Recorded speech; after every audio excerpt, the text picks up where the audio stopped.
Rahasia usia. Usia bagi orang yang beriman. Sebagian ulama berkata, usia adalah modal hidup seorang hamba. Ia membelanjakan untuk dirinya. Walaupun banyak, pada hakikat sedikit. Walaupun umurnya panjang hakikat pendek.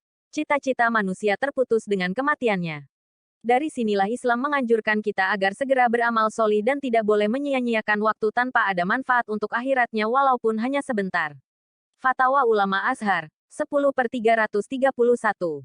Abu Bakar pernah berkhutbah. Ketahuilah wahai hamba Allah. Kalian hidup pada waktu pagi dan sore. Kalian tidak tahu ajal kalian. Jika kalian mampu menggunakan umurmu untuk beribadah kepada Allah, tentunya kalian tidak akan mampu tanpa pertolongan Allah. Maka bersegeralah beramal solih waktu hidupmu sebelum berakhir ajalmu, agar kamu tidak mengakhiri hidupmu dengan kejahatanmu. Hilyatul Aulia, 1/17. Dari Ibnu Umar beliau berkata, Rasulullah pernah memegang kedua pundakku seraya bersabda, jadilah engkau di dunia seperti orang asing atau musafir. Ibnu Umar berkata, jika engkau berada di sore hari jangan menunggu datangnya pagi dan jika engkau berada pada waktu pagi jangan menunggu datangnya sore. Pergunakanlah masa sehatmu sebelum sakit dan masa hidupmu sebelum mati. Hari, Bukhari, 21/268.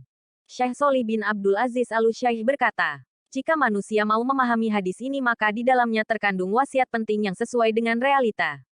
Sesungguhnya manusia, Nabi Adam, memulai kehidupannya di surga kemudian diturunkan ke bumi ini sebagai cobaan.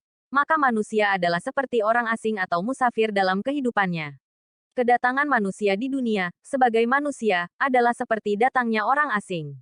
Padahal sebenarnya tempat tinggal Adam dan orang yang mengikutinya dalam masalah keimanan, ketakwaan, tauhid dan keikhlasan pada Allah adalah surga. Sesungguhnya Adam diusir dari surga adalah sebagai cobaan dan balasan atas perbuatan maksiat yang dilakukannya. Jika engkau mau merenungkan hal ini maka engkau akan berkesimpulan bahwa seorang muslim yang hakiki akan senantiasa mengingatkan nafsunya dan mendidiknya dengan prinsip bahwa sesungguhnya tempat tinggalnya adalah di surga, bukan di dunia ini. Dia berada pada tempat yang penuh cobaan di dunia ini. Dia hanya seorang asing atau musafir sebagaimana yang disabdakan oleh Nabi. Betapa indah perkataan Ibnul Qayyim ketika menyebutkan bahwa kerinduan, kecintaan dan harapan seorang muslim kepada surga adalah karena surga merupakan tempat tinggalnya semula. Seorang muslim sekarang adalah tawanan musuh-musuhnya dan diusir dari negeri asalnya karena iblis telah menawan bapak kita Adam dan dia melihat, apakah dia akan dikembalikan ke tempat asalnya atau tidak. Oleh karena itu, alangkah bagusnya perkataan seorang penyair. Palingkan hatimu pada apa saja yang kamu cintai. Tidaklah kecintaan itu kecuali pada cinta pertamamu, yaitu Allah. Berapa banyak tempat tinggal di bumi yang ditempati seorang, dan selamanya kerinduan hanya pada tempat tinggal yang semula, yaitu surga. Hadits Arba'in nomor 40 oleh Abu Fatah Amrullah. Orang yang rugi adalah orang yang menyia-nyiakan umurnya untuk perkara yang tidak diridai oleh Allah. Allah berfirman, katakanlah, sesungguhnya orang-orang yang rugi ialah orang-orang yang merugikan diri mereka sendiri dan keluarganya pada hari kiamat.